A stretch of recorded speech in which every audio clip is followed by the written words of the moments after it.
estuvimos analizando la teoría del valor y tratando de asimilar este concepto fundamental de la economía clásica con la forma en que esta categoría se presenta en la economía de hoy. Y para ello estuvimos analizando el Producto Interno Bruto.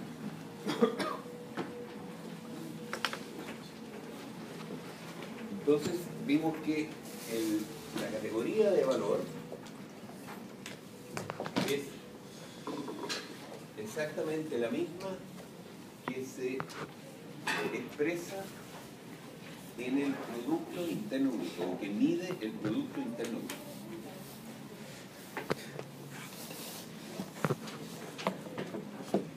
Y vimos una serie de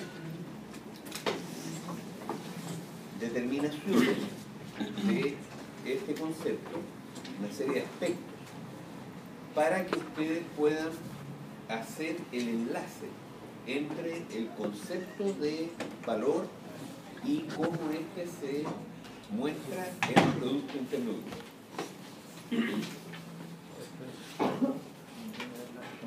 Entonces, lo primero que vimos son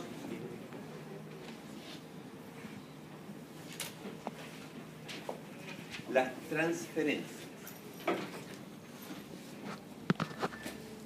Porque si ustedes ven cómo se calcula y cómo se presenta el Producto Interno Bruto, el PIB, van a ver que se calcula como el valor agregado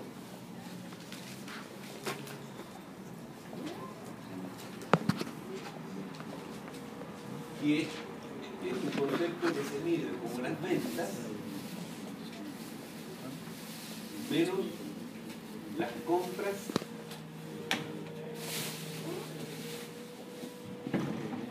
a terceros. Y esto da entonces el valor agregado. Y esto se agrega para toda la economía, a su vez. Es decir, se suma el valor agregado a cada una de las empresas, digámoslo así, y de cada una de las industrias y de cada uno de los sectores, y eso, la suma total, da el valor agregado. Sin embargo, las transferencias hacen que parte importante significativa del valor creado por el trabajo humano, que es el concepto de la economía clásica, utilizado en la producción de bienes o servicios, parte importante de él queda reflejada en el PIB, no en las ventas de los sectores donde se crea ese valor, que es donde se producen los bienes o servicios, sino que queda reflejado, debido a las transferencias, en otros sectores económicos. Y las transferencias que vimos eran, en primer lugar, las comisiones del comercio y los intereses bancarios.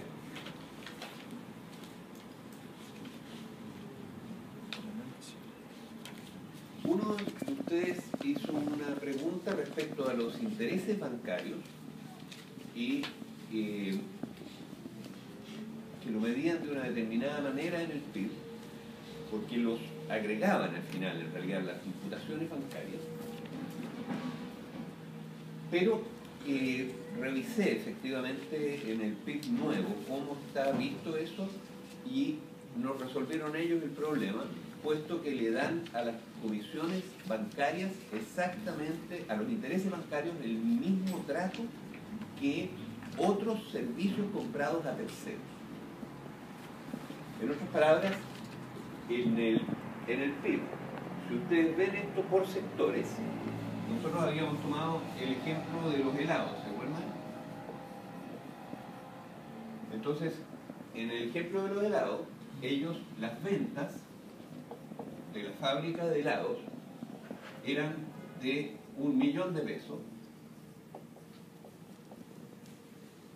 y las compras, habíamos visto, eran 500.000 pesos. Por lo tanto, el valor agregado en la fabricación de helados aparecía en 500.000 pesos. Sin embargo, habíamos visto que las ventas de los helados se hacen al por mayor.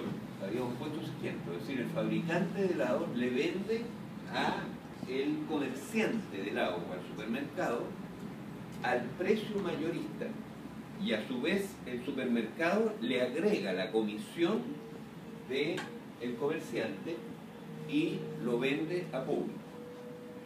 Y estábamos suponiendo que no le agregara valor nuevo, es decir, que no hubiera trabajo incorporado adicional en la fabricación del helado o en el envase u otras cosas, ni tampoco transporte, sino que solamente la compraventa. Y la compraventa, por cierto, no agrega valor, la sola compraventa. Entonces, lo que habíamos visto era que en realidad parte del valor producido al producir los helados se reflejaba entonces en el PIB del comercio, puesto que se transfería una parte de la ganancia del fabricante de helados al comerciante, y el precio final era más que este millón, porque había que ver el precio al que el comerciante vendía a público. Entonces, supongamos que el comerciante vendía en 1.300.000, en realidad habría que agregar esos 300.000 pesos a estos 500 de aquí. Entonces, supongamos que la comisión del comerciante eran 300.000, y por lo tanto ya teníamos que el valor agregado, este es el valor agregado 1, el valor agregado 2, llegaríamos a 800.000 en la producción de helado, pero parte de él aparecería reflejado en la comisión de los comerciantes. Ahora, los intereses bancarios ocurre exactamente lo mismo. En otras palabras, en la forma que se calcula ahora el PIB, los intereses bancarios le permite el Estado al comerciante, al fabricante de helados, descontar los intereses bancarios como si fuera un gasto, y paga IVA por ese, o sea, el banco paga un IVA, digamos, o sea, opera como si fuera efectivamente un comercio, y por lo tanto los intereses aparecen descontados acá, y supongamos que los intereses fueran, no sé, 100.000 pesos. Entonces habría que sumar aquí 100.000 pesos que están descontados acá, porque en realidad de estos 500.000 hay 100.000 que son los intereses bancarios que no corresponde descontarlo, porque son parte del valor creado que simplemente se transfiere al banco, pero eso aparece en el sector bancario como ganancias del banco. Entonces el valor total por ese concepto agregado por los helados sería de 900.000 pesos.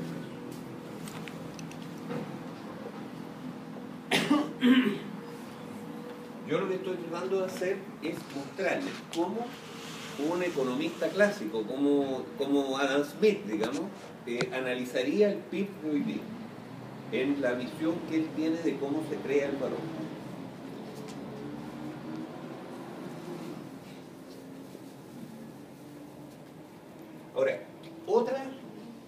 parte importante de las transferencias son las rentas.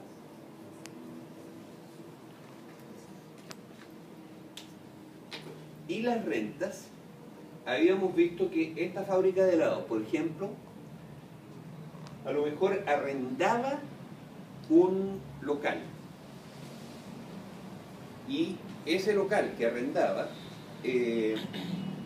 no agrega nada porque no es el local mismo, digamos, supongamos el terreno, digámoslo así, no agrega ningún tipo de valor, porque podría ser que la casa sí, el edificio sí, que fue creado por el trabajo humano, y por lo tanto habría que depreciarlo y aportar parte del valor de la casa en cada año, por ejemplo.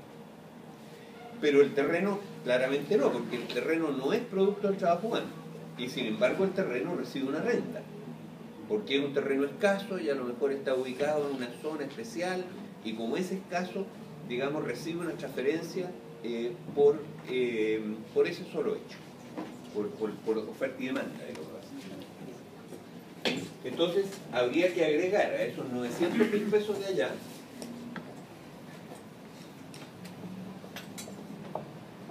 traigámoslos para acá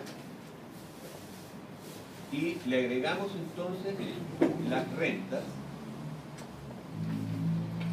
y aparecerían, por lo tanto, supongamos que aquí descontó él 50.000 pesos de renta por el terreno, llamémoslo así, es decir, lo que hay que sumarle es todo aquello que no fue producto del trabajo humano, y en ese caso sería la renta del terreno, que supongamos fueran 50.000 pesos. Entonces habría que agregarle aquí 50.000 pesos, porque en realidad esos 50.000 pesos van a aparecer, son parte del valor creado al fabricar los helados, pero que aparecen como ingresos del sector inmobiliario. Y en el PIB aparecen como ingresos del sector inmobiliario. Entonces ya vamos en 950.000 pesos. Ahora, si uno considera... Perdón, ¿sí? No se preocupe, sí, porque ya están embalados. Gracias.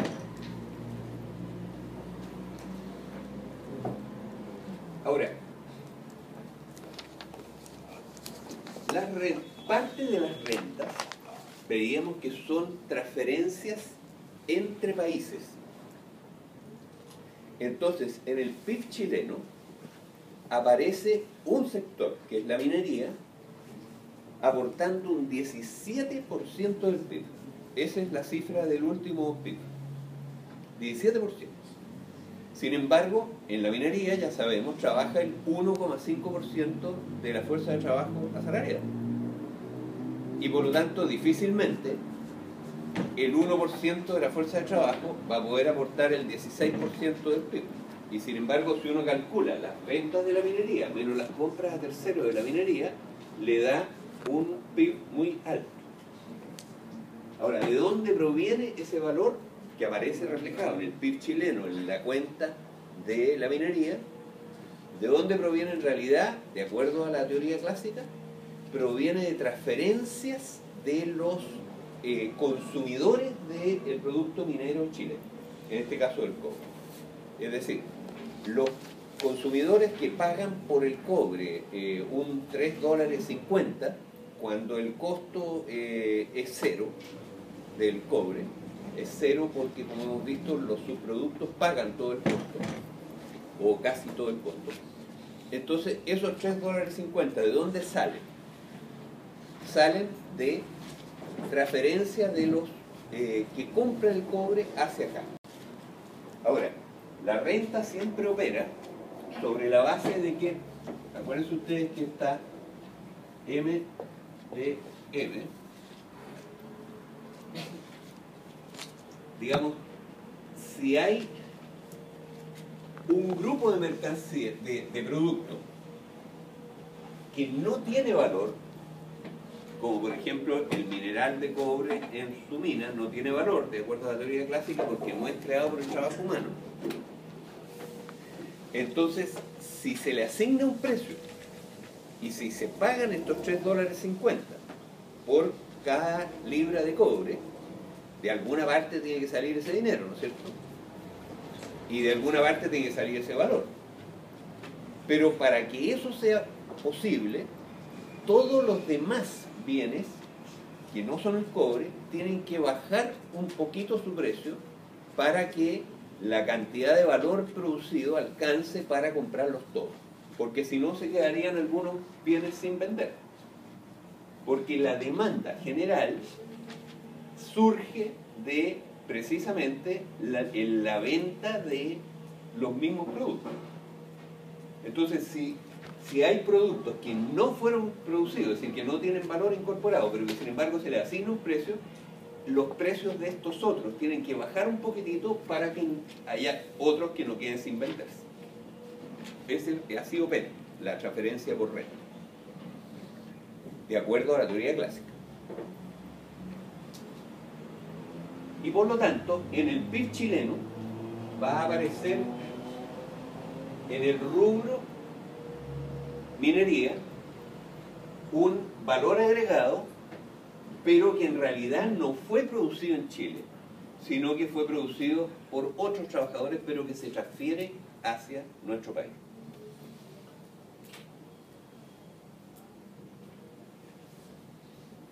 Del mismo modo, hay transferencias por tecnología.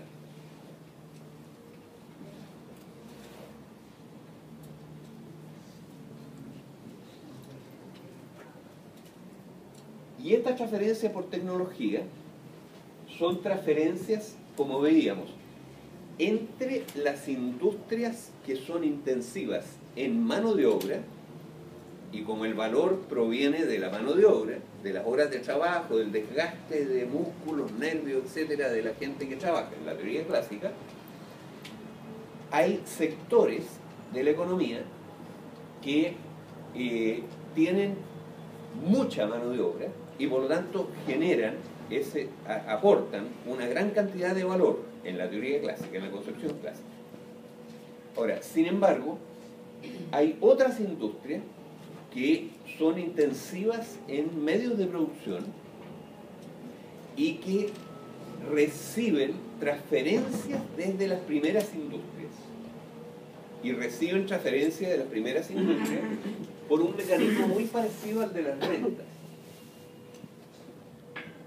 En el sentido de que simplemente por oferta y demanda, si hay una industria que produce mucho valor y los precios son equivalentes al valor en esa industria, las ganancias en esa industria van a ser muy altas y van a ser más altas que en otra industria en la cual hay que invertir una gran cantidad de dinero en maquinarias y toda una serie de elementos en medios de producción, pero que ocupan muy poquita fuerza de trabajo. Entonces, el valor agregado en esta segunda industria, como depende del valor agregado exclusivamente de la fuerza de trabajo, es muy poquito. Ahora, como resultado de eso, se produce un equilibrio en el cual, digamos, se produce un exceso de inversión, llamémoslo así, en los que son productores intensivos en mano de obra, lo que hace que se oferte más de lo que el mercado está dispuesto a demandar de esos productos y por lo tanto su precio baja por debajo de su valor. Y al revés, se produce una subinversión en las industrias intensivas en medios de producción, de manera tal de que su precio sube por encima de su valor. ¿Y dónde se encuentra el equilibrio? El equilibrio se encuentra cuando las rentabilidades de los capitales son iguales en todas las industrias. Pero de manera tal de que este equilibrio lo vamos a ver después en detalle, incluso con un ejercicio numérico.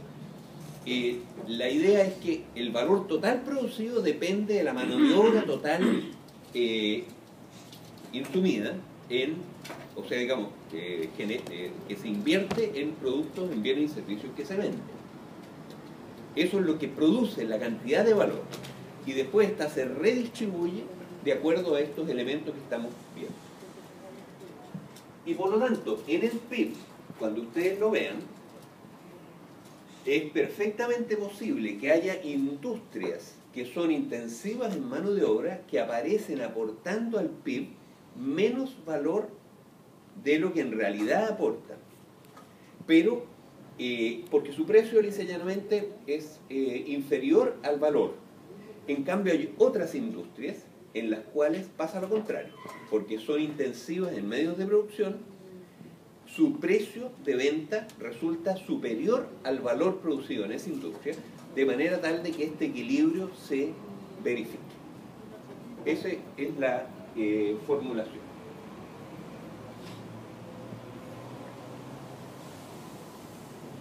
Ahora, este fenómeno, hay otra transferencia, ¿no es cierto?, por tecnología, que es la más importante de todas, que lo vamos a ver en las clases siguientes, y que es la que se produce al interior de una misma industria, entre los productores más lerdos que le transfieren valor a los productores más innovadores. Sin embargo, para efectos del PIB, eso no influye, puesto que el PIB, digamos, como mide toda la industria, esa industria no importa que adentro se distribuya y ganen más los innovadores y ganen menos los más lerdos, pero el valor total producido en esa industria se refleja correctamente en el PIB. ¿Me entiendes? Porque el PIB está por sectores industriales.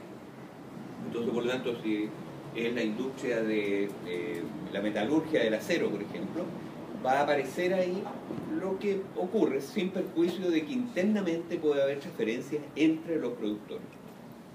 Pero eso en el PIB queda bien reflejado. Sin embargo, pudiera ser que hubiera alguna industria que compite con otros países produciendo lo mismo. El ejemplo que vimos en la clase pasada era por ejemplo, la industria automotriz alemana. Probablemente la industria automotriz alemana, cuando hacen el PIB y calculan el PIB de Alemania, aparece aportando al PIB de Alemania más de lo que en realidad aportan los trabajadores que trabajan allí. Porque como es más innovadora que sus competidores internacionales, los competidores internacionales pueden estar transfiriéndole valor a la industria automotriz alemana. Si sistemáticamente la industria automotriz alemana es una industria más innovadora, lo que se produce es el fenómeno que hemos visto varias veces, en que si las curvas de costo del resto de la industria están por aquí y la industria alemana tiene sus costos por acá, entonces la industria alemana va a recibir una renta, pero esa renta se la transfieren todos sus competidores de otros países.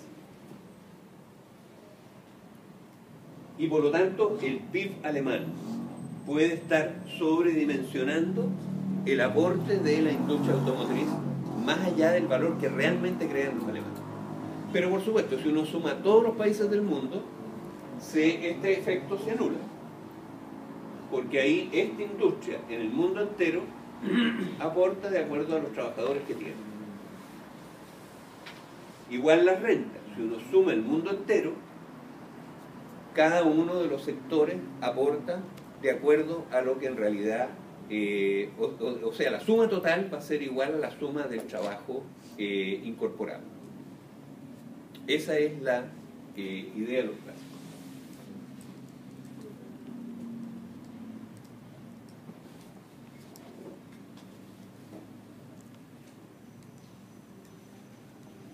Bueno,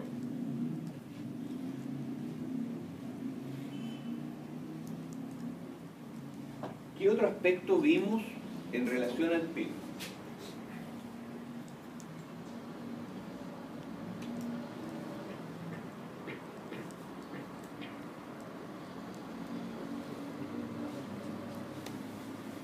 El otro aspecto que vimos es que esta sumatoria del valor agregado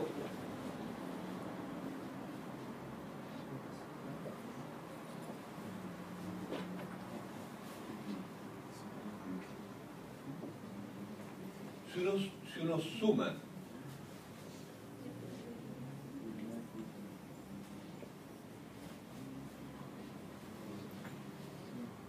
todas las ventas y compras, como lo que vende un sector probablemente son las compras de otro sector, uno puede ir tarjando esas compras intermedias. Y al final lo que le va a quedar es, como correctamente dijo un compañero suyo, el valor de los bienes finales menos aquellos elementos de compra, o sea, de capital, de medios de producción que vienen del periodo anterior. En otras palabras, es la sumatoria de toda esa resta es lo mismo que netear el, digamos, el valor agregado en el año y descontar lo que el valor de los bienes que vienen de periodos anteriores. Por ejemplo, maquinarias. Las maquinarias que fueron producidas en el periodo anterior se deprecian parcialmente en este periodo y probablemente parcialmente al año siguiente, se deprecian en 5 años, en 3 años, en 10 años, depende del tipo de maquinaria. Con los edificios pasa lo mismo. Entonces, cuando se hace todo ese ejemplo, lo que se descuenta es precisamente aquel valor que venía producido de los años anteriores. Entonces se descuenta eso y queda solamente el valor neto agregado este año. ¿Sí? No entendí bien, o sea, si que estamos en 2011, por ejemplo, y el 2010 hay una industria, o sea, una empresa compró una máquina. Ya. El 2011, esa máquina se cuenta como una compra tercera. Claro, él, digamos, cuando él compra la máquina, él puede descontar, digamos, el valor que de la máquina.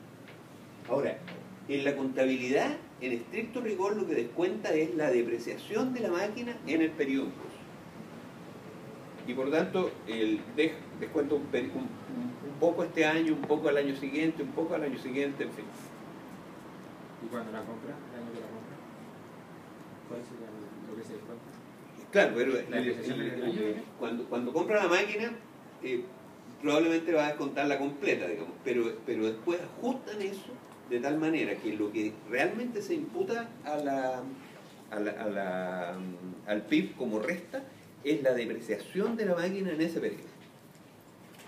Porque decir que si un año se considera como compra una máquina, claro, el PIB estaría sobrevalorado, sí, o sea, claro, y por eso lo hacen de esa manera, para que quede correctamente restado de la máquina solamente, por ejemplo, 1/10 de la compra. Incluso el año que se compra. Incluso el año que se compra. Y ese décimo, o sea, digamos, en 10 años descuentan la máquina completa. Ahora, descuentan la máquina completa. O sea, ni más ni menos.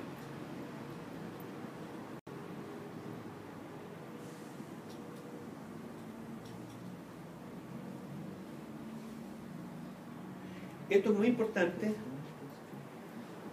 porque si uno toma el valor de las mercancías producidas en un año, es decir, esto de aquí, ese valor de las mercancías es igual al PIB, que es el valor agregado de ese año, más un término que podemos llamar el capital constante, que son las mercancías producidas en años anteriores que se incorporan a esto ese año, donde está incluido justamente la depreciación de las maquinarias que se imputa ese año, por ejemplo. Eso va al valor final, va a M, pero no es parte del PIB. En el caso del PIB se resta. O también, por ejemplo, si hay materias primas que se produjeron en el periodo anterior y que se consumieron este año, esas sí, digamos, van al valor de la mercancía final, pero no son valor creado ese año, sino que es valor creado en el año anterior. Y por lo tanto, ese M, la suma total de las mercancías, es mayor que el PIB.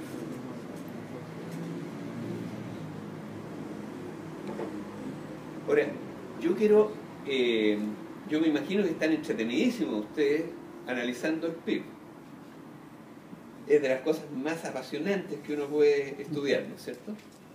Y yo los voy a molestar más todavía, porque les voy a pedir como tarea que ustedes entren al Banco Central, vean las cuentas nacionales del Banco Central. Las cuentas nacionales nuevas son muy buenas, están muy bien hechas, y ustedes estos conceptos que estamos viendo los vean directamente ahí, con los números reales del PIB chileno y los sectores reales del PIB chileno. Y lo que quiero que hagan es lo siguiente: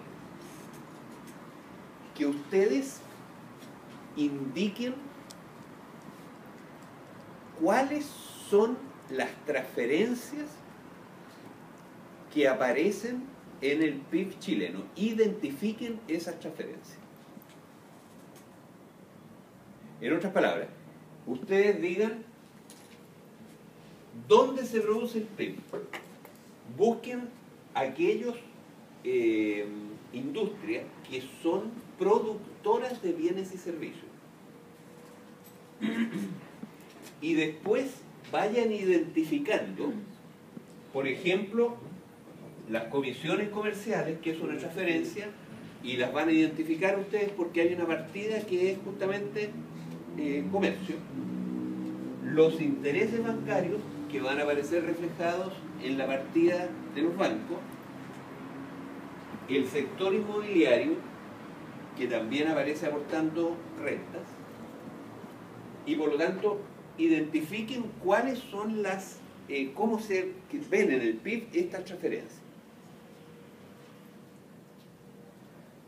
También estimen cuántas transferencias recibimos del resto del mundo o entregamos al resto del mundo.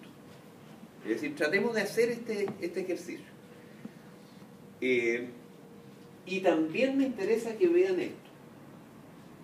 Es decir, cuántas son el valor de las mercancías y cuánto es el PIB y cuánto viene de los periodos anteriores. Les doy el dato al tiro. Esto es 180% de esto, porque vi la cifra en el Banco Central. O sea, el valor total de las mercancías es un 80% más que el PIB. Y por lo tanto, esto, es decir, lo que viene de periodos anteriores, es aproximadamente 80. Y esto es 100, y eso da 180 como valor de las mercancías. Si mal no recuerdo, era esa la cifra. Si no, ustedes me corrigen, porque ustedes lo van a ver ahí directamente del PIB y está este dato. ¿Sí? Pero ese concepto que usted nos da ahí sería como por decirlo de una forma, el inventario, ¿no? ¿Sí? Aparece ahí clarito. Lo que pasa es que una cosa es el valor total de todas las ventas y otra cosa es el valor agregado. Y como ellos calculan el valor agregado y saben el valor total de todas las ventas, la diferencia es lo que viene del periodo anterior. Y ahí están incluidos, cosas como la depreciación, cosas como materias primas. El valor de los inventarios, eso lo netea. Al calcular el PIB, o sea, si aumenta el inventario, eso quiere decir que es más producción, aunque no se haya vendido. No, pero me refiero a inventarios anteriores. O sea, Claro, lo que viene de inventarios anteriores es justamente SC, que puede ser bajo la forma de un inventario de materias primas, por ejemplo, o puede ser bajo la forma de depreciación de activos que fueron creados en periodos anteriores.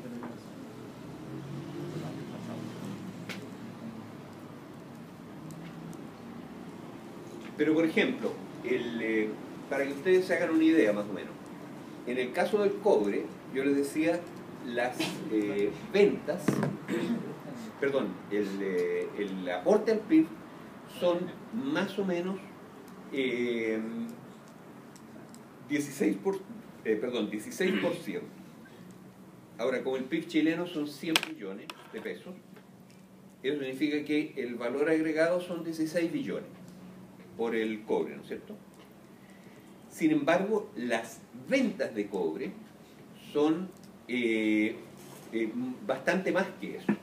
Más que son como, si no me equivoco, 25 billones las ventas de cobre. Entonces, esa diferencia es justamente cosa que viene del periodo anterior. En el caso de depreciación de los camiones, vayan ustedes a saber qué cosa.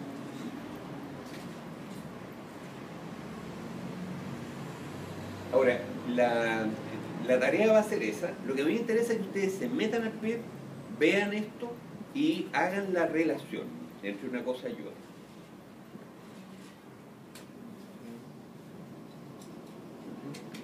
Fíjense que esto también les aclara algo importante en relación al PIB. Porque el PIB, recuerden, es valor agregado. En cambio, las cosas uno las mide a valor final. Es decir, uno las mide por su precio de venta, no por su valor agregado. Ahora, las exportaciones, por ejemplo, cuando uno dice que las exportaciones de Chile son 70.000 millones de dólares, esos son más o menos 35 billones de pesos, ¿no es cierto? Aproximadamente. Uno dice, las exportaciones son 35 billones de pesos y el PIB son 100 billones de pesos, uno compara las exportaciones y dice son un 35% del PIB. ¿No es cierto? ¿Pero es correcta esa comparación? ¿Estamos comparando peras con peras o estamos comparando peras con manzanas?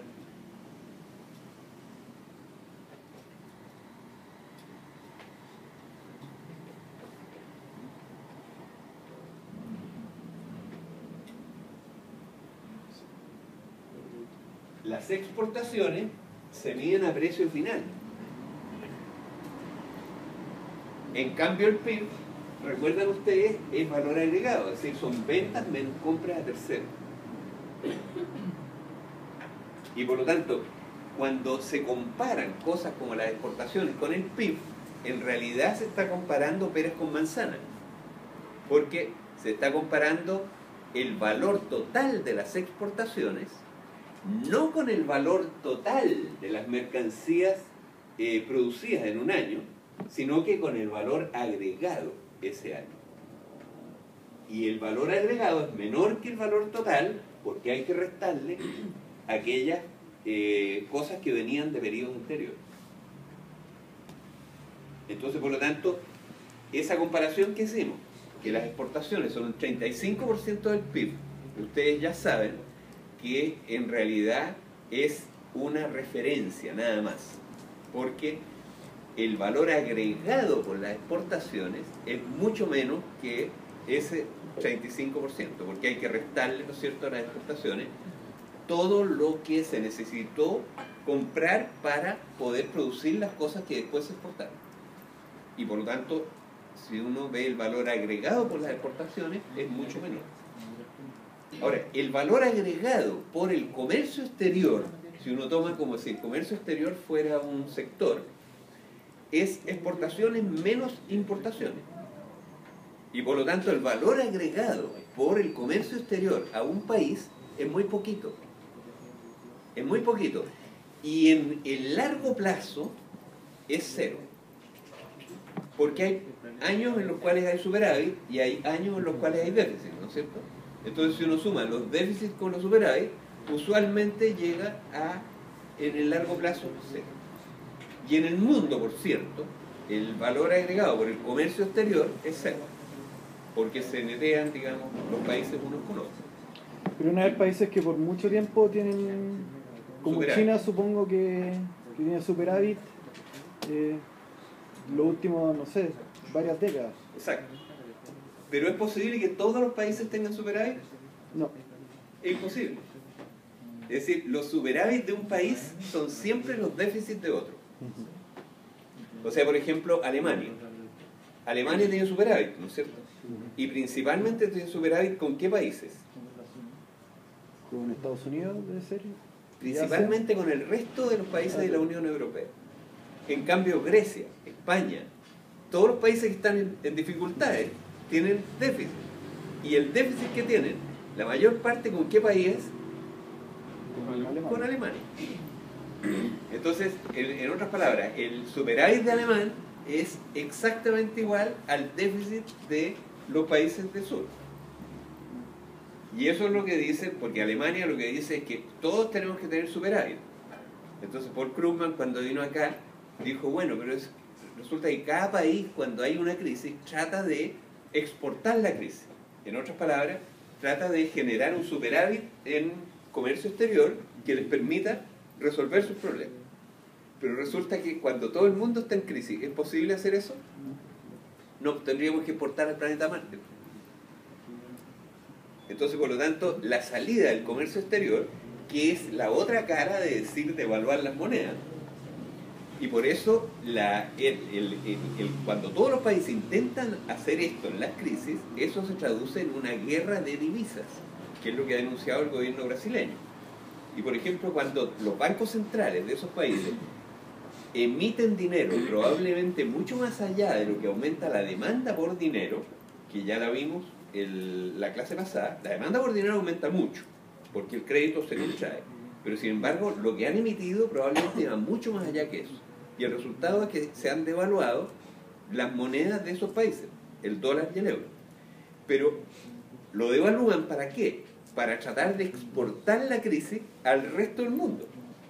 Pero ¿qué hacen los otros países? Los otros países tratan de devaluar sus propias monedas también. Entonces, por ejemplo, Suiza, que está metida al medio de la Comunidad Europea, ha estado emitiendo dinero como condenado. ¿Para qué? Para devaluar el franco suizo.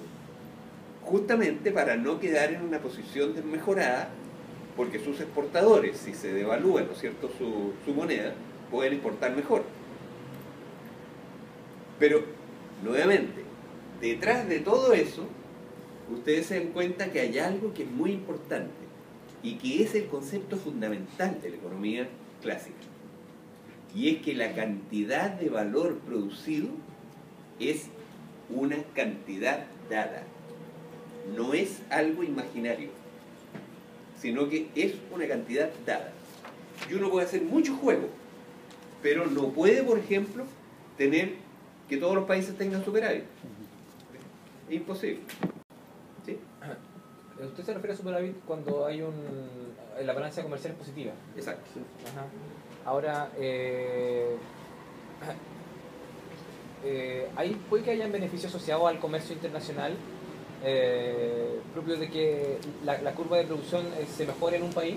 Vale decir, Chile no es un país que se produzca petróleo, pero el hecho de que no podamos traer petróleo no simplemente quiere decir que no podamos comprar cierta cantidad de un material, sino que mejora nuestra cadena de valor, evidentemente, y produce beneficios que van más allá, evidentemente, de la transacción.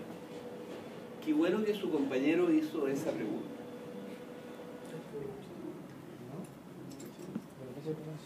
¿Me permiten borrar esto? Porque yo creo que este tópico vamos a darle una...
¿Ustedes han escuchado hablar de las ventajas comparativas? Bueno, la teoría de las ventajas comparativas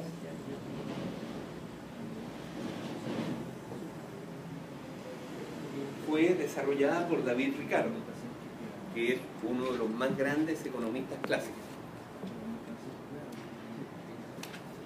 Y él demostró que cuando los países comercian, ganan siempre. ¿No es cierto? Y de hecho, la teoría de las ventajas comparativas ha sido el caballito de batalla ideológico sobre el cual se ha basado la política de desprotección de la producción interna de bienes y servicios en Chile durante 40 años. La teoría de decir, si comerciamos vamos a ganar todos, y por lo tanto hay que bajar los aranceles y comerciar con todo el mundo y todos vamos a ganar.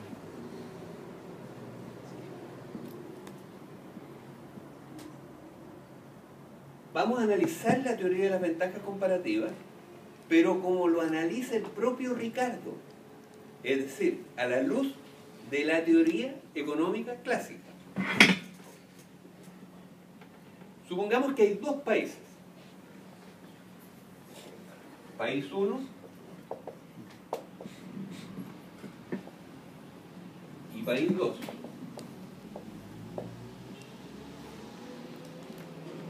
Y en el ejemplo que ustedes seguramente le pasaron en clase, estos son buenos para producir vino y estos son buenos para producir automóviles.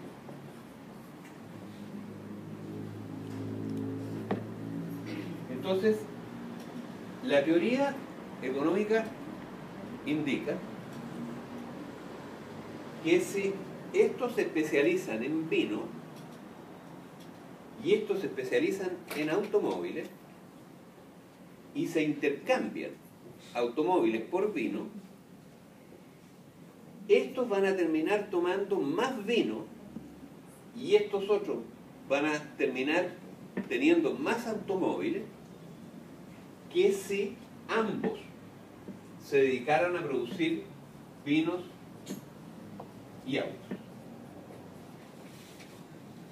En otras palabras, la cantidad total de vino y automóviles de los dos países va a ser mayor que la que se hubiera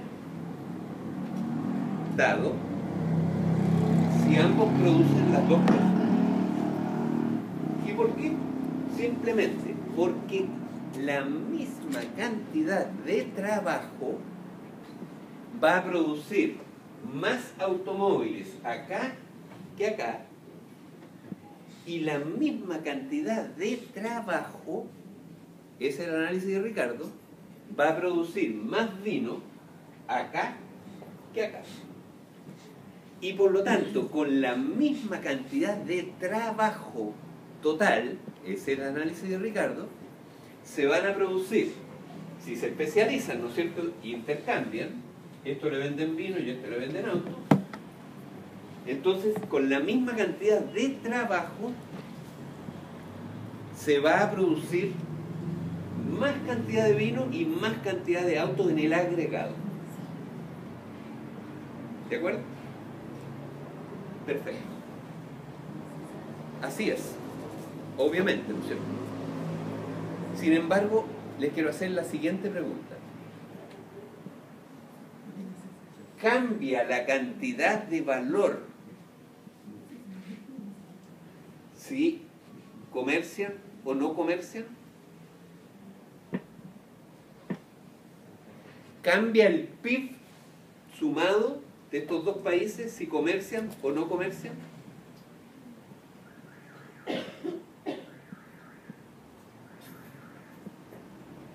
Vamos a los clásicos. ¿De qué depende el PIB? ¿Depende de la cantidad de autos o de los litros de vino? No, ¿no es cierto? ¿De qué depende el PIB? ¿De acuerdo a los clásicos? De las horas de trabajo.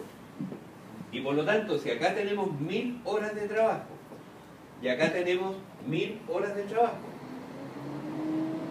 y lo único que estamos haciendo es optimizar estas 1000 horas de trabajo, distribuyéndolas de manera tal, ¿no es cierto?, de que se produzcan con las mismas horas de trabajo más autos y más vino,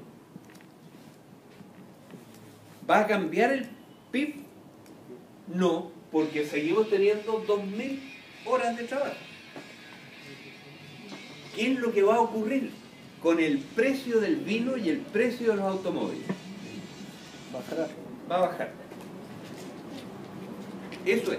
O sea, en otras palabras, la cantidad de valores de uso va a aumentar, pero no la cantidad de valor.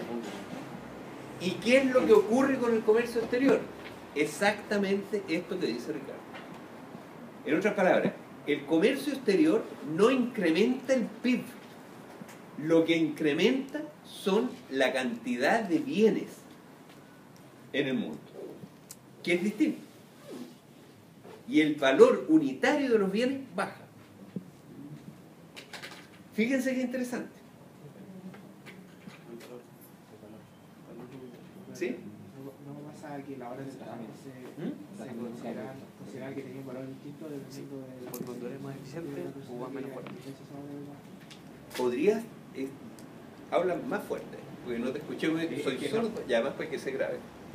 No pasaba que la hora del trabajo podía adquirir un valor diferente dependiendo de quién la ejerciera, dependiendo del grado de especialización que tuviera esa persona. Ya. Voy a aprovechar tu pregunta para entrar ya a la siguiente sección. Vamos a dejar la teoría del valor hasta acá. Y vamos a pasar ahora a lo que su compañero está planteando.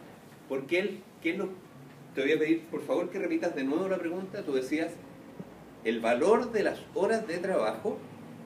Repite la pregunta. Que el valor de las horas de trabajo no depende solamente de cuántas horas trabaje la persona, sino que de qué persona es la que está trabajando.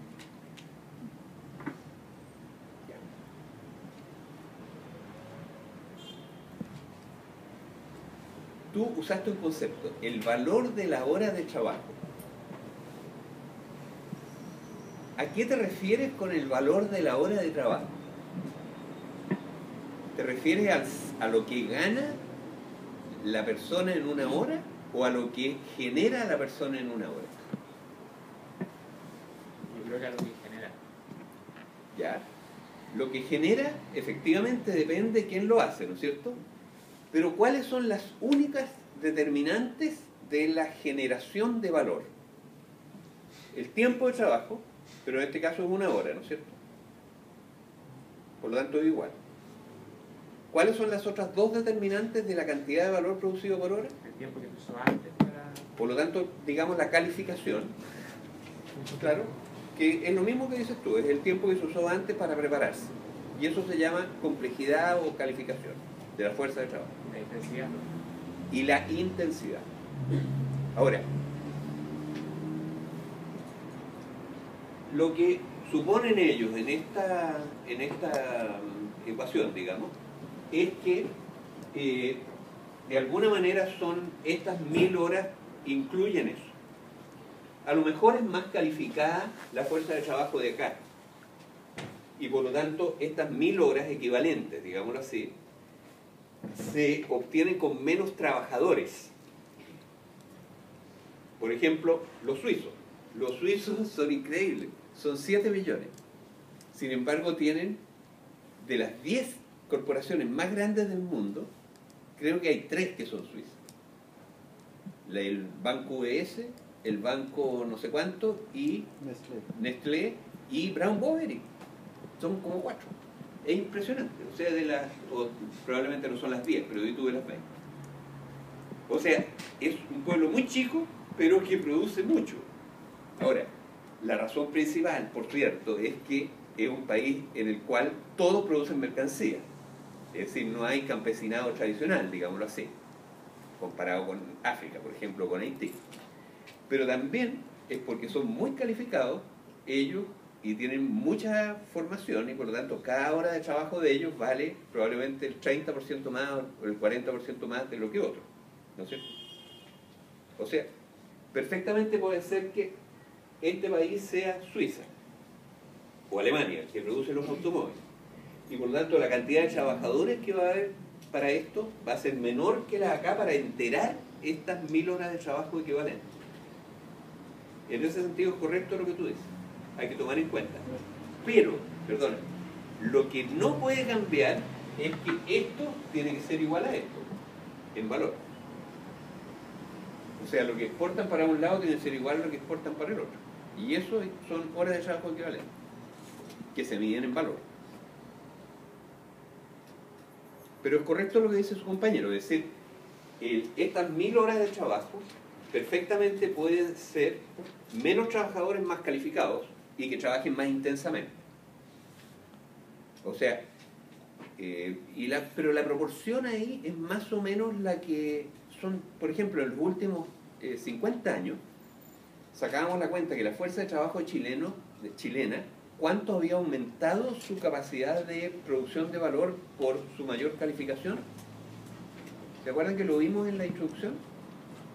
Porque en 1929 la escolaridad media eran 3 años. Y hoy día, 2006, digámoslo así, son 10 años.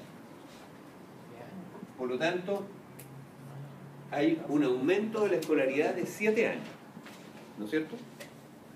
Pero ahí han transcurrido buena parte de un siglo, entre medio. Y 7 años, si uno toma la idea de que un trabajador promedio trabaja 35 años, 7 años, ¿qué proporción es de 35? Un quinto, ¿no es cierto? Es un 20%. O sea, de acuerdo a eso, la fuerza de trabajo actual es un 20% más productiva que en 1929. Pero es un 20%, ¿no? ¿Me entiendes? O sea, ese factor es un 20% más, pero no es 10 veces más. Según lo que yo me acuerdo, el valor que tenía asociado a una cierta mercancía tenía que ver no solamente con quién la producía en un sentido individual, sino que también tenía que ver con la intensidad, la capacidad y todas esas cosas, pero media entre los trabajadores. Sí. Entonces no tiene que ver un poco con eso, o sea que el hecho que lo produzca un país en particular u otro, y hace que en el fondo, dado que son los mismos trabajadores, la media de las capacidades y todas esas cosas se mantiene como constante. Claro, lo que pasa es que si hay una ley que se asienta en la economía mundial, es la ley del valor. El valor es el concepto económico más importante de todos. Y el concepto económico más importante de todos no se establece en un país, sino que se establece en el mercado mundial. Y justamente por lo que dice su compañero, porque es en el mercado mundial donde se asientan estos promedios, donde se asientan, o sea, quienes concurren a la ecuación del valor, a fijar el valor cada año. Concurren todos los trabajadores de todo el mundo con su trabajo incorporado a bienes y servicios que logran venderse. Ahora, ustedes se dan cuenta que eso, el que logran venderse, es una verdadera trituradora, ¿no es cierto?, mundial de nervios y músculos. Porque hay cualquier cantidad de esfuerzo humano que entra en esta verdadera trituradora, y qué es lo que sale de esa trituradora depende de muchas cosas, ¿no es cierto? Cuánto es lo que logra venderse depende de muchas cosas, depende de los ciclos económicos, depende de un montón de cosas. Pero lo que sale de esa trituradora como producto que logra venderse en el mundo, eso es el PIB mundial. Y eso se asienta a nivel global. Y después se producen todas las transferencias que estamos hablando. O sea, entre los países que tienen más tecnología hacia los que tienen menos tecnología. Al revés, los que tienen menos a los que tienen más. Los que tienen renta reciben de los que no tienen esos productos que tienen renta, etc. Pero el valor total se asienta en el mercado mundial. Eso es interesante porque fíjense ustedes que hay cosas aquí que son... porque, por ejemplo, mucho del producto que se vende no es producido por trabajadores asalariados, sino que es producido por trabajadores independientes. Es decir, no es parte de la producción capitalista, sino que es parte de la pequeña producción mercantil. Incluso puede haber parte importante del producto que es producido por esclavos.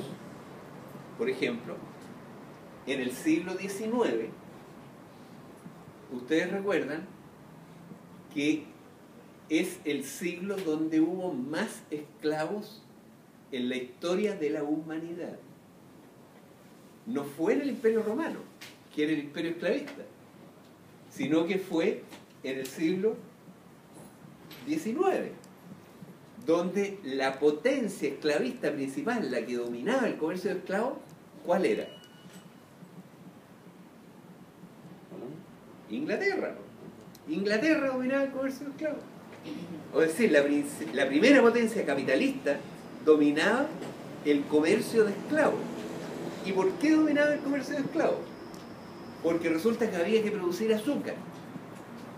Porque la Europa capitalista que estaba naciendo le gustaba el azúcar y demandaba mucho azúcar.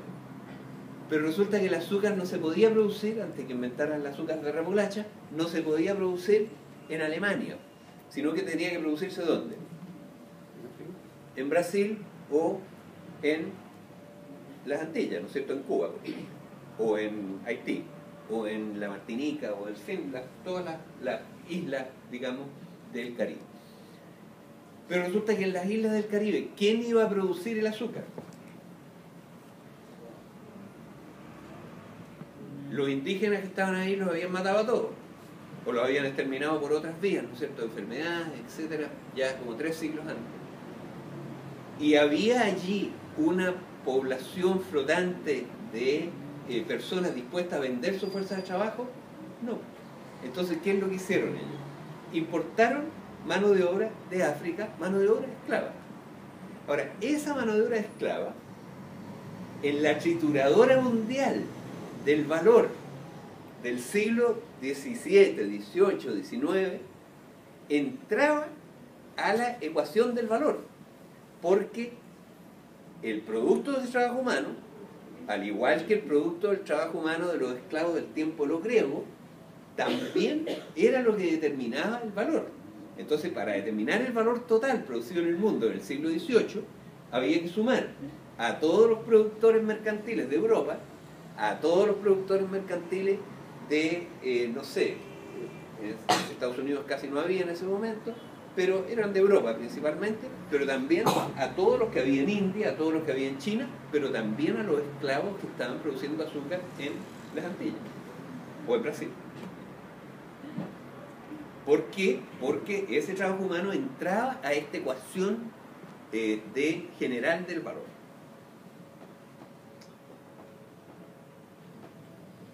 Fíjense, bueno, yo parto de nuevo para atrás a la teoría clásica y para llegar a Aristóteles.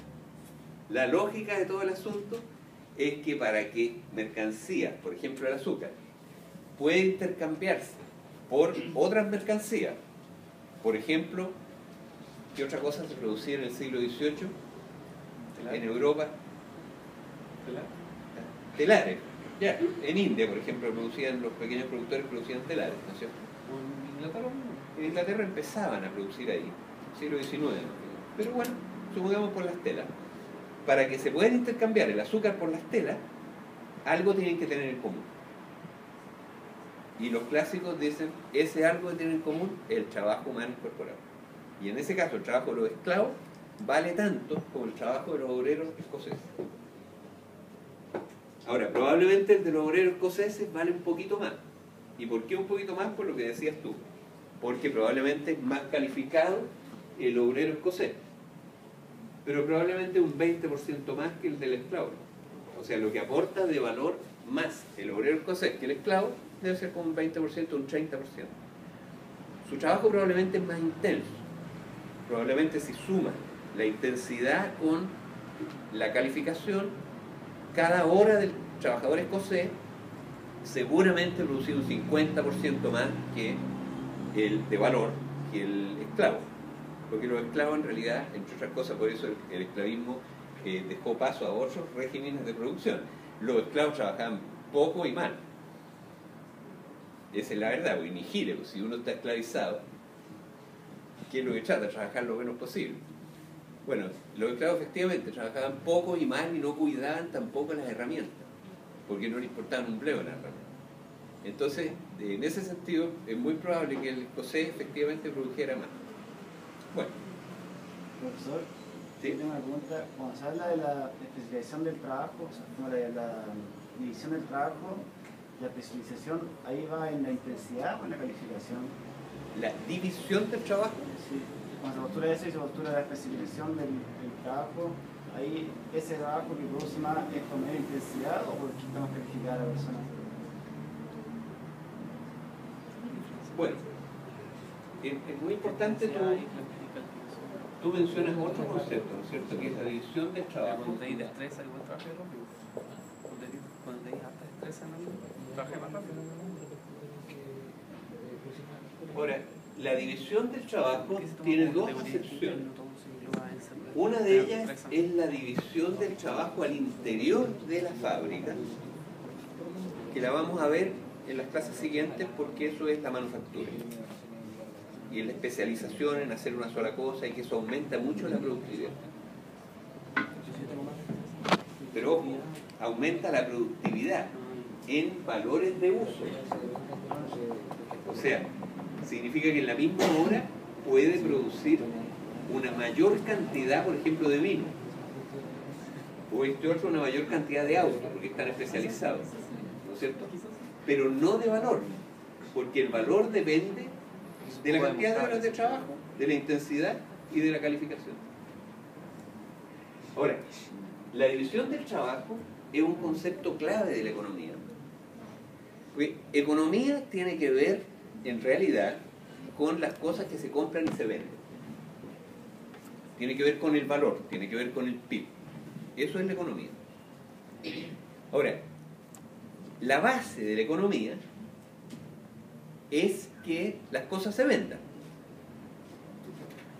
Pero para que las cosas se vendan, tiene que haber en la sociedad división del trabajo. En otras palabras, tiene que haber algunos productores que produzcan no para ellos, sino que para otros. Y otros que produzcan para estos y no para ellos otras cosas. Es decir, tiene que haber, por lo tanto, una cierta especialización en la cual algunos producen vacas y otros producen ovejas. Y intercambian las vacas por las ovejas. Pero eso requiere que en la sociedad haya división del trabajo. Por lo tanto, si uno va a la raíz misma de la economía, lo que encuentra es la división del trabajo. O sea, el concepto fundamental de la economía en este sentido, más que el valor, es la división del trabajo, porque sin división del trabajo no hay venta, y sin ventas no hay valor, y sin valor no hay economía. ¿Qué es lo que hay? Hay intercambio directo de trabajo. O sea, donde no hay división del trabajo entre las comunidades, cada comunidad intercambia su trabajo directamente. O hay autoconsumo. ¿Ah? O hay autoconsumo. Claro, y se consumen ellos mismos las cosas. Entonces, qué sé yo, ¿sí? En realidad me queda una duda un poco con respecto a lo anterior. Que si yo, por ejemplo, invertí mucho trabajo en especialización, yo soy, por ejemplo, soy un doctor. ¿Ya? Entonces sé mucho de medicina, pero Perfecto. trabajo haciendo ladrillo. ¿Mi hora igual vale más que la de un productor normal de ladrillo? ¿No? O sea, la especialización solamente hace que suba la hora de trabajo cuando yo trabajo de lo que me especializo, en mi especialidad. Porque si no, no tendría sentido. Es una muy buena pregunta. Es una muy buena pregunta. No, si estáis trabajando en ladrillo, se van a fondo perdido, tú para... Entonces se generaría, el ejemplo que usted puso, se generaría menos trabajos porque si hay un país donde todos son expertos en producir vino y se ponen a producir autos, ¿Sí? van a generar menos valor. Pero no es por eso que ocurre. Te voy a explicar lo que ocurre. Lo que ocurre es que si tú te formaste para ser médico, el valor que crea una hora tuya compleja, es decir, una hora que aprovecha de aquellas que tú te entrenaste, es cuando te dedicas a ser médico. Si te dedicas a hacer ladrillo, tu trabajo va a ser un trabajo simple igual que el del ladrillero que tienes al lado. ¿Me entiendes? Y por lo tanto lo que tú invertiste no se traduce en un trabajo más complejo porque no estás haciéndolo, estás haciendo un trabajo simple. Es por eso que se pierde. Ahora, en este caso puede que ese elemento esté, pero la idea más bien es otra. O sea, la idea es que asumen que la productividad no va a cambiar, la productividad por hora, digamos, de valor por hora. O sea, asumen que hay un entrenamiento que se usa efectivamente, que se expresa ahí en el mercado. Pero nuevamente, la pregunta tuya, nuevamente entra a la materia de lo que vamos a empezar a ver a partir de la próxima clase, pero que yo quiero introducirla ahora. ¿Sí? O sea, la diferencia entre los dos países no simplemente se va a dar porque tengamos trabajadores especializados. También se pueden dar porque hay mejores condiciones naturales, por ejemplo. recursos naturales, leyes, Sí, bla, bla. qué sé yo. O especializados, o trabajadores especializados. Pues no sé por renta, digamos, sino que puede ser por O sea, trabajadores. que hay más de un fenómeno, no solamente Sí. por cómo están Exacto. capacitados los trabajadores. Son muy importantes que ustedes lean el texto de Marx, porque en la presentación que yo estoy haciendo hay una serie de conceptos que son extremadamente importantes y que yo los menciono al pasar, como por ejemplo la división del trabajo, o el valor de uso y el valor de cambio, que ya sabemos que son cosas distintas. El valor de uso, ¿no es cierto?, es el vino mismo, pero el valor de cambio es el valor que tiene ese vino, lo que vale un litro de vino.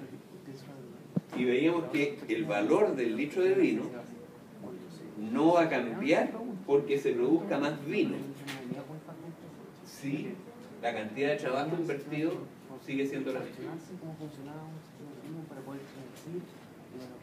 El valor de uso cambia porque hay más litros de vino y uno puede tomar más vino, y eso es el valor de uso. O sea, puedo vivir más feliz, digamos, mucho más feliz porque hay más vino, pero la cantidad de valor va a ser la misma y por lo tanto el precio del vino va a bajar al haber comercio exterior, y el precio de los autos también. Profesor, Sí. tengo una duda, pero que es más general. Al fin y al cabo, está como enfoque de lo que es el valor y lo que puede ser el PIB. ¿De qué nos sirve observar así la realidad? Porque al fin y al cabo yo puedo observarla como los capitalistas y decir, no, el valor es realmente el valor de uso y el PIB efectivamente son las mercancías finales, nada más. Y quedarme con eso.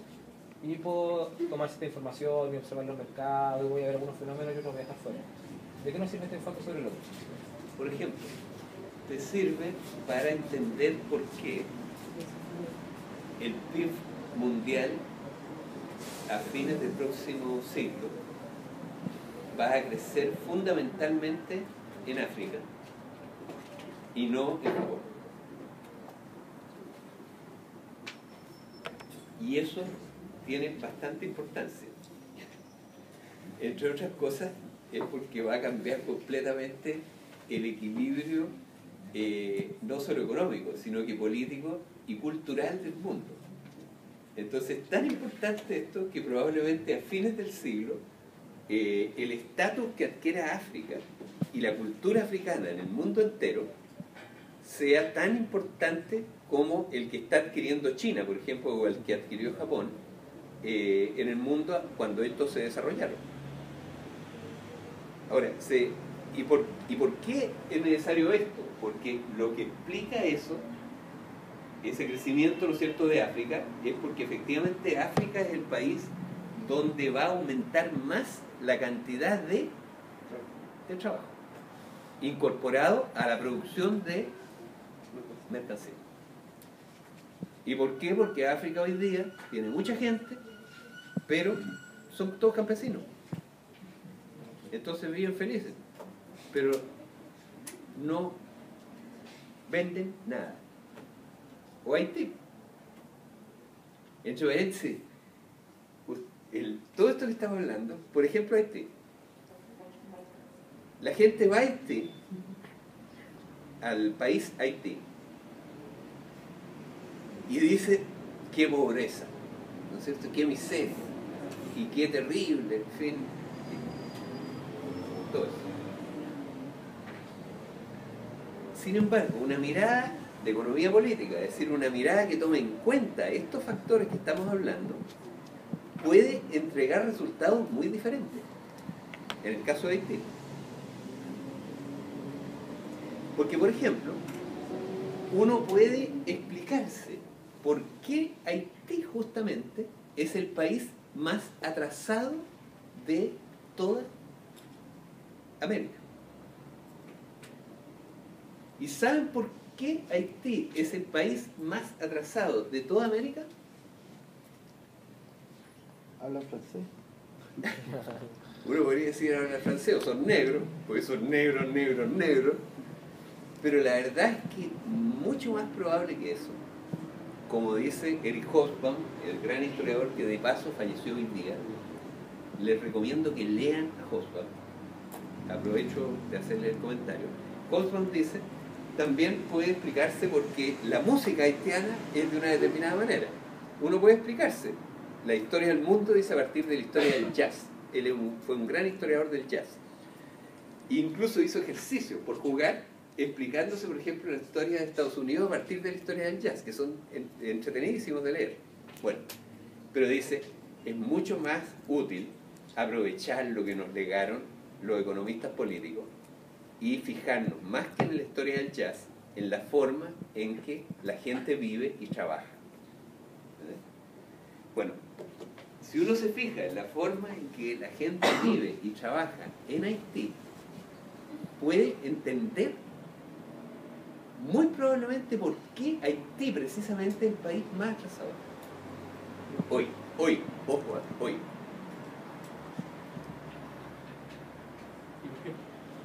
La cosa práctica, ¿por qué el PIB de Haití es muy bajo?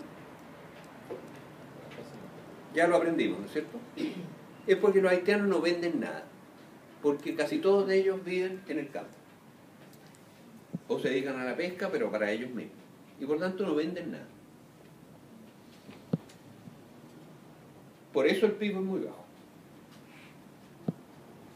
Pero la pregunta es, ¿por qué los haitianos son los últimos que están iniciando su proceso de urbanización? ¿Por qué son los últimos? ¿Tan cómodos como están? ¿Y por qué están cómodos como están más que los inquilinos chilenos, por ejemplo, que iniciaron su proceso antes? ¿Cuál es la diferencia entre los haitianos y los inquilinos chilenos? ¿Y cuál es la diferencia entre los haitianos y todo el resto de los trabajadores latinoamericanos, excepto los que todavía siguen en el campo? ¿Cuál es la diferencia?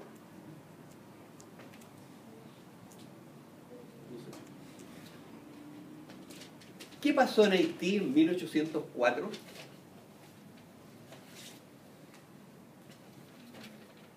¿Se acuerdan ustedes de eso? La independencia de Chile fue en 1810. La independencia de Venezuela, la independencia de Argentina, la independencia de Paraguay, de toda América Latina fue en 1810. Y además fue a raíz de la guerra napoleónica en España, ¿no es cierto? Pues bien, en Haití se independizaron en 1804. Y no fue el producto de que los franceses invadieron España y Portugal, sino que fue una revolución de verdad y popular y adentro. Además, fue la única revolución de los esclavos que fue victoriosa en toda la historia universal. Porque hubo muchas rebeliones de esclavos a lo largo de la historia, la más famosa es la de Espartaco. Pero sin embargo, todas fueron aplastadas, menos una. ¿Y esa cuál fue? La de Haití. Y como resultado de esta rebelión de esclavos en Haití, ¿qué pasó con la tierra en Haití? ¿Y qué pasó con las playas en Haití? ¿Y qué pasó con el mar en Haití? ¿De quién es? Desde 1804. ¿De quién es? ¿Ah? Del pueblo. Es de ellos. Y por esa razón, precisamente, es muy probable que hayan tenido menos urgencia de dejar esa antigua forma de vida y irse a la forma de vida moderna que los campesinos chilenos que nunca tuvieron tierra. Y por esa razón es probable, fíjense ustedes, que es interesante este punto. Yo se lo voy a dar como una idea, pero que no está demostrada. Pero si ustedes miran los países atrasados de hoy, son los países donde los campesinos siguen siendo campesinos, eso está claro. Pero si ustedes miran los países que siguen siendo campesinos hoy, resulta que son en general aquellos países donde los campesinos tienen tierra. En cambio, ¿dónde fueron los primeros que iniciaron la transición a las ciudades? En el país feudal por excelencia, ¿no es cierto? En Francia, en Inglaterra. Es decir, aquellos lugares donde los campesinos no tenían tierra, donde los expulsaron, donde vendían de señores. Ahora, entre paréntesis, esto ustedes lo pueden apreciar en Haití de una forma increíblemente gráfica, porque Haití yo creo que es el único país del mundo donde la frontera se ve a simple vista. Porque es una isla, ¿no es cierto? Se llama la Española, esa isla, creo. Creo que se llama así. Pero está dividida en dos, ¿no es cierto? Y está por un lado República Dominicana y por otro lado Haití. Y hay una línea que las divide. Y si ustedes cuando se acercan en avión, ven la frontera, porque al lado de la República Dominicana está lleno de bosque. En cambio, al lado haitiano está todo pelado. Y claro, si uno baja en el avión, se da cuenta que para el lado de República Dominicana no hay cercos, o los cercos son tan grandes que no se ven. En cambio, en Haití está lleno de pocheritos, que son puras propiedades campesinas chiquititas. Y por supuesto, los campesinos tienen muchas virtudes, pero una de ellas no es la preservación del bosque nativo. El bosque nativo siempre ha sido el enemigo del campesino por naturaleza, porque bosque igual hambre. Uno se muere de hambre con el bosque. Entonces los campesinos odian el bosque. Por eso les prenden fuego y todas esas cosas, porque son la muerte. Se mueren de hambre. Bueno, en Haití claramente echaron abajo todo el bosque nativo. Pero en República Dominicana no. ¿Y cuál es la diferencia entre Haití y República Dominicana? En que ustedes llegan a Haití y no hay un solo lugar, no pueden caminar y recorrer 100 metros sin encontrar una mujer con una cosa comerciando, o un poblado, o gente que está vendiendo algo en el camino. Está lleno de gente por todos lados. En cambio, en República Dominicana no hay gente en el campo. En las playas, fíjense que la playa es paradisíaca, es preciosa, y por cierto, es la misma playa porque es la misma isla. Bueno, en el caso de República Dominicana, toda la playa está ocupada por resorts que son carísimos, en que vienen gente a buscar los más diversos placeres, no solo de la naturaleza, ahí, a esos resorts. Y las únicas personas de negras que se ven en la playa, en República Dominicana, son precisamente aquellas que están prestando los servicios que vienen a buscar, digamos, los que llegan de visita a estos resorts. En cambio, ustedes cruzan la frontera y el espectáculo es francamente para quedar con la boca abierta. En esas mismas playas con las cuales al lado pagan miles de dólares por ir un rato, están llenas de los niños haitianos bañándose en pelotas, como dicen aquí, en su mar, en su tierra y en su cosa. Se pasean como Pedro por su casa por todos lados, porque es de ellos. Y es de ellos hace 200 años. Ahora, la otra cara de la vida campesina, ustedes la conocen bien. En Haití la esperanza de vida son 30 y tantos años.